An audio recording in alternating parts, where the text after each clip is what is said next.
नमस्ते दोस्तों, क्या आपको कहानी सुनना पसंद है? अगर हाँ, तो मैं आपको पंचतंत्र की कहानियाँ सुनाऊंगा। क्या आप सुनना पसंद करेंगे? आज मैं आपको मृग और कौवे की मित्रता की कहानी सुनाता हूँ। एक विशाल और घना जंगल था, जिसमें अनेक प्रकार के जीव जंतु निवास करते थे। यह जंगल बहुत ही सुंदर और हरा भरा था। इस जंगल में एक कौवा और एक मृग भी रहते थे। दोनों आपस में अच्छे मित्र थे और अक्सर साथ समय बिताया करते थे। जंगल के भीतर एक मृग और एक कौवा रहते थे, जो बहुत अच्छे मित्र थे।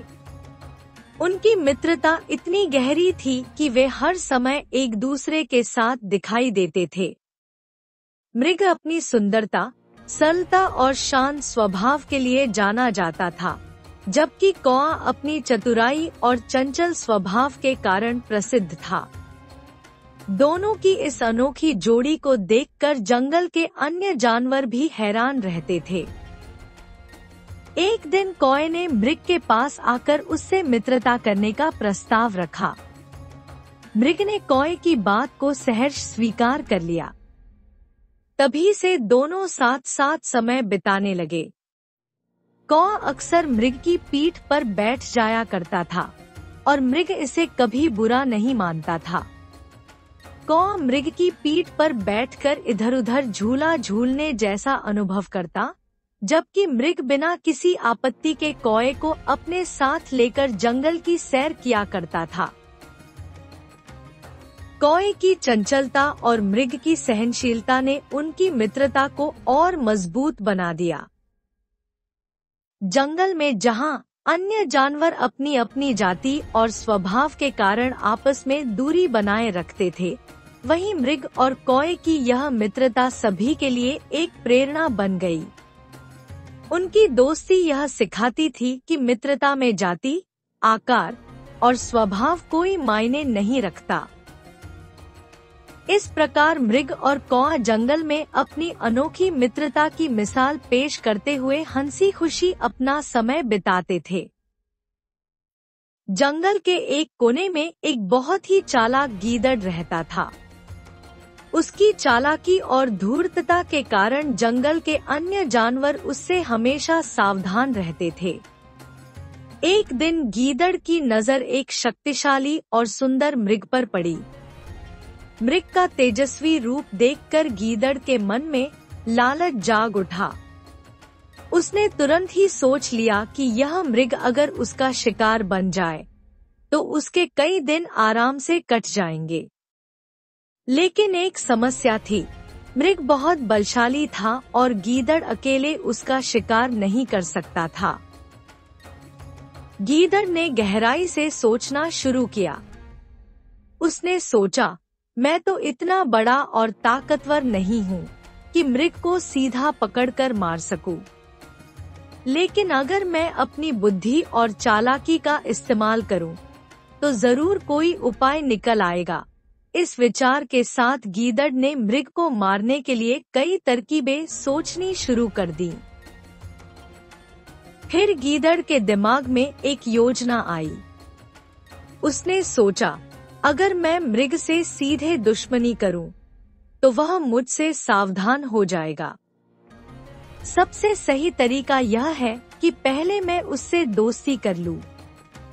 अगर मृग मुझे अपना मित्र समझेगा, तो वह मुझ पर भरोसा करेगा। जब मृग मुझ पर पूरा भरोसा करने लगेगा, तभी मैं उसे किसी चाल में फंसाकर मारने में सफल हो पाऊंगा। गीदड़ ने यह तय कर लिया कि वह मृग से पहले दोस्ती करेगा और फिर अपनी योजना को अंजाम देगा। एक दिन मृग अकेला घूमने निकला, तभी उसकी मुलाकात एक चालाक गीदड़ से हुई। गीदड़ ने मृग को देखा और तुरंत उसके मन में लालच आ गया। उसने सोचा, यह मृग तो कितना हृष्ट-पुष्ट है। इसके खून और मांस का स्वाद जरूर लाजवाब होगा। यह सोचकर गीदड़ मृग को अपने जाल में फंसाने के उपाय सोचने लगा। गीदड़ ने अपनी चालाकी से मृग से मित्रता की बातें करनी शुरू की।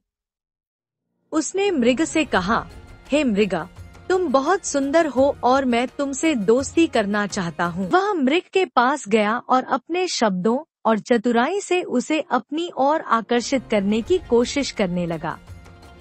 गीदड़ की नीयत तो बुरी थी, लेकिन वह ऊपर से मीठे बोल बोलकर खुद को मृग का सबसे अच्छा दोस्त दिखाने की कोशिश कर रहा था। इस तरह गीदड़ अपनी चाल को अमल में लाने के लिए मृग के साथ मित्रता करने और सही समय पर उसे धोखा देकर फंसाने की योजना बनाने लगा। उसकी धूर्तता का उद्देश्य केवल मृग का शिकार करना था। शुरुआत के दिनों में गीदड़ ने अपनी योजना को धीरे धीरे और बड़ी सावधानी से अमल में लाना शुरू किया। उसने मृग से मित्रता करने का निश्चय किया और उसके करीब जाने की कोशिश की। मृग अपनी स्वाभाविक सरलता और भोले स्वभाव के कारण गीदड़ की बातों में आ गया। मृग को गीदड़ की बातें अच्छी लगी और दोनों दोस्त बन गए। गीदड़ ने मृग को जंगल के विभिन्न हिस्सों में घुमाने का प्रस्ताव दिया। उसने कहा, मैं तुम्हें जंगल के ऐसे ऐसे खूबसूरत स्थान दिखाऊंगा जिन्हें तुमने आज तक नहीं देखा होगा। हम दोनों साथ साथ रहेंगे और यह समय हमारे लिए बहुत आनंदमय होगा। मृग गीदड़ की मीठी बातों और दोस्ती के दिखावे से प्रभावित हो गया। वह गीदड़ के साथ जंगल में इधर उधर घूमने जाने के लिए तैयार हो गया। गीदड़ ने मृग को जंगल के हर कोने में घुमाना शुरू कर दिया। वह उसे तरह तरह की कहानियां सुनाता और अपने चतुर शब्दों से मृग को यह यकीन दिलाने की कोशिश करता कि वह उसका सच्चा मित्र है। गीदड़ का असली उद्देश्य मृग का विश्वास अर्जित करना था। वह जानता था कि यदि मृग उस पर भरोसा करने लगेगा तो उसे धोखा देकर फंसाना और मारना आसान हो जाएगा। इसीलिए उसने पहले मित्रता का नाटक किया और मृग के साथ समय बिताने लगा। गीदड़ ने अपने मन में सोचा, किसी को भी जाल में फंसाने के लिए सबसे पहले उसका विश्वास जीतना जरूरी है। अगर मृग मुझ पर पूरी तरह भरोसा करने लगेगा तो फिर इसे फंसाना और मारना मेरे लिए कोई मुश्किल काम नहीं होगा। गीदड़ हर दिन मृग के साथ घूमता, उसके साथ समय बिताता और अपने शब्दों और व्यवहार से यह दिखाने की कोशिश करता कि वह उसका सबसे अच्छा दोस्त है। मृग अपनी सरलता के कारण गीदड़ की इन चालाकियों को समझ नहीं पा रहा था और धीरे धीरे उस पर विश्वास करने लगा। मृग और कौआ गहरे मित्र थे। कौआ बहुत चतुर और सतर्क स्वभाव का था, जबकि मृग सरल और भोले स्वभाव का। जब कौए ने देखा कि मृग गीदड़ की चाल में फंस रहा है, तो उसने अपने मित्र को समझाने का प्रयास किया। जब मृग अपने पुराने मित्र कौवे के पास गया, तो कौवे ने मृग से पूछा, हे भाई, यह नया साथी कौन है? मृग ने उत्तर दिया, यह मेरा नया दोस्त गीदड़ है। उसने कहा, मित्र, यह गीदड़ एक बेहद चालाक और धूर्त प्राणी है। इनके स्वभाव पर कभी भी भरोसा नहीं करना चाहिए। गीदड़ स्वार्थी होते हैं और अपनी लालच की पूर्ति के लिए किसी को भी धोखा देने से पीछे नहीं हटते। कौए ने मृग को और अधिक समझाने के लिए कहा, गीदड़ अपनी चालाकी और धूर्तता के लिए जाने जाते हैं। यह तुम्हारा मित्र नहीं हो सकता। यह केवल तुम्हारा भरोसा जीतने का नाटक कर रहा है। जब इसे सही समय मिलेगा तो यह तुम्हें धोखा देकर किसी जाल में फंसा देगा। यह इतना चतुर है कि हमें पता भी नहीं चलेगा कि यह हमें कब और कैसे फंसा देगा। कौए ने मृग को समझाने के लिए उदाहरण भी दिए। उसने कहा, जंगल में गीदड़ की यही आदत है। यह पहले अपने शिकार के करीब जाता है, उसके साथ मित्रता का नाटक करता है, और जब शिकार उस पर भरोसा करने लगता है तब यह अपने असली रंग दिखाता है। यह तुम्हें धोखा देगा और तुम्हारे जीवन को खतरे में डाल देगा। कौआ अपने मित्र की भलाई के लिए चिंतित था। उसने मृग से कहा, मित्र, मैं तुम्हारा सच्चा दोस्त हूँ और मेरा कर्तव्य है कि मैं तुम्हें सतर्क करूं। मेरी बात मानो और इस गीदड़ से दूरी बना लो। यह तुम्हारा सच्चा मित्र नहीं है।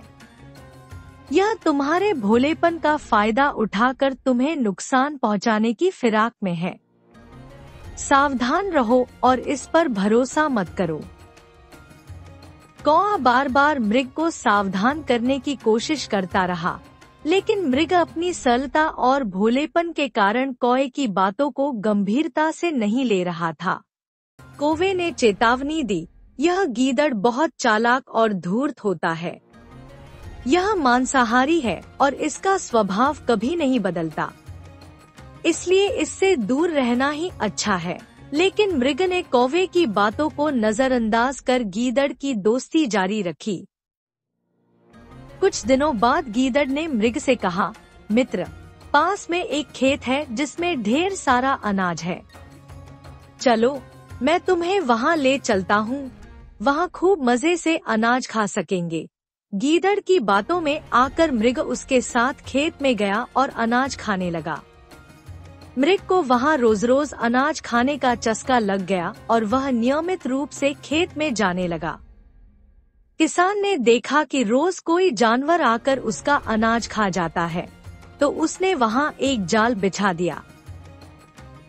अगले दिन मृग फिर से अनाज खाने खेत में पहुँचा और जैसे ही उसने अनाज खाना शुरू किया, वह जाल में फंस गया।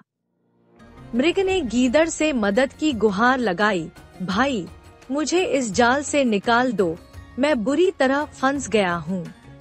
गीदड़ यह सुनकर बहुत खुश हुआ। उसे तो इसी मौके का इंतजार था। गीदड़ ने मन ही मन मृग के खून और मांस का स्वाद लेने की कल्पना की और खुश हो गया। उसने मृग से कहा, नहीं मित्र, मैं आज तुम्हें इस जाल से नहीं निकाल पाऊंगा। कल सुबह तुम्हें मुक्त कर दूंगा। ऐसा कहकर गीदड़ पास की झाड़ी में जाकर छिप गया और मृग के मरने का इंतजार करने लगा। मृग ने तुरंत अपने पुराने मित्र कौवे को आवाज लगाई। कौवा तुरंत वहां पहुंचा और मृग को बंधा हुआ देखकर परेशान हो गया। मृग ने कौवे से कहा, मुझे इस जाल से बाहर निकालने का कोई उपाय बताओ। कौवे ने कहा, मैं जाल काट तो नहीं सकता, पर तुम्हें एक उपाय बताता हूँ। तुम मरे होने का ढोंग करो, पेट में हवा भरकर फुला लो और जरा भी मत हिलो। जब मैं विशेष आवाज निकालूंगा, तब तुम खड़े होकर भाग जाना। मृग ने कौवे की बात मानी और योजना के अनुसार मरे होने का नाटक करने लगा। सुबह किसान आया तो उसने देखा कि मृग मरा पड़ा है। वह बहुत खुश हुआ और सोचने लगा कि यह मेरे खेत का चोर आखिर पकड़ा गया और मर भी गया। उसने जाल काटा और उसे समेटने लगा। तभी कौवे ने विशेष आवाज निकाली। आवाज सुनते ही मृग खड़ा हुआ और भागने लगा। किसान ने घबराकर अपने हाथ में रखा हथियार फेंका, जो गीदड़ को जा लगा। गीदड़ की वहीं मौत हो गई और मृग अपनी जान बचाकर भाग गया। इस प्रकार मृग ने कौवे की समझदारी और सूझबूझ से अपनी जान बचाई और गीदड़ का अंत हो गया। इस कहानी से हमें निम्नलिखित 5 सीख मिलती हैं। 1. मित्रता सोच समझकर करनी चाहिए। दोस्ती हमेशा सोच समझकर करें। अजनबी पर जल्द भरोसा करने से बचें और किसी की मीठी बातों में जल्दी न आएं। 2. अच्छे मित्र हमेशा काम आते हैं। एक सच्चा मित्र मुश्किल समय में साथ खड़ा रहता है, जैसे कौवे ने मृग की जान बचाने में मदद की। 3. धूर्त लोगों से सावधान रहें। कुछ लोग गीदड़ की तरह होते हैं, जो अपने लाभ के लिए दूसरों से मित्रता करते हैं। ऐसे लोगों से बचना चाहिए, क्योंकि वे केवल हमारा फायदा उठाना चाहते हैं। 4 बुरे मित्र की पहचान करना आवश्यक है। किसी की असली मंशा पहचानने के लिए उनके स्वभाव और कार्यों को समझना जरूरी है। यह आपको संभावित नुकसान से बचा सकता है। 5. सच्चे मित्र की सलाह का सम्मान करें। अच्छे मित्र हमें सही सलाह देते हैं और उनकी सलाह को नजरअंदाज नहीं करना चाहिए। कोवे ने मृग को गीदड़ से दूर रहने की चेतावनी दी थी, जो सही साबित हुई। तो बताइए, आपको हमारी कहानी कैसी लगी? अगर अच्छी लगी हो तो हमारी चैनल को लाइक और सब्सक्राइब अवश्य करें। अपने मित्रों के साथ इसे जरूर शेयर करें ताकि वे भी कहानियों का आनंद ले सकें। आपने हमें अपना कीमती समय दिया, इसके लिए मैं आपका बहुत बहुत आभारी हूँ। अगली बार फिर मिलते हैं एक नई कहानी के साथ। तब तक जय हिंद, जय भारत।